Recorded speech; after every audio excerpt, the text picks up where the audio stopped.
মানুষ থেকে শুরু করে বাংলাদেশ জাতীয়তাবাদী দল সকল শ্রেণী পেশার মানুষ মনে করে জনাব এটিএম মিজানুর রহমান চেয়ারম্যানকে নমিনেশন না দেওয়ার বিষয়টি ভুল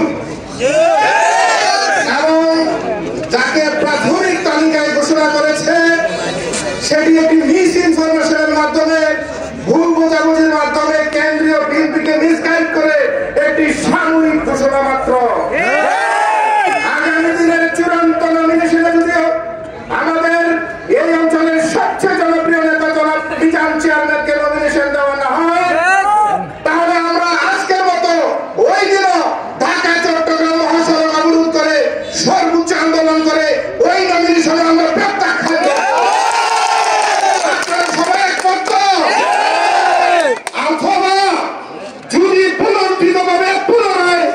এই নমিনেশন বিতর্কিতভাবে অন্য কাউকে দেওয়া হয় তাহলে আমরা দল থেকে পদত্যাগ করব। আমি বুড়িচং উপজেলা ছাত্র দলের সভাপতি সাইফুদ্দিন সবুজ সহ জনাব এটিএম মিজানুর রহমান চেয়ারম্যানের সাথে আমাদের কথা হয়েছে। যদি আমাদের চেয়ারম্যান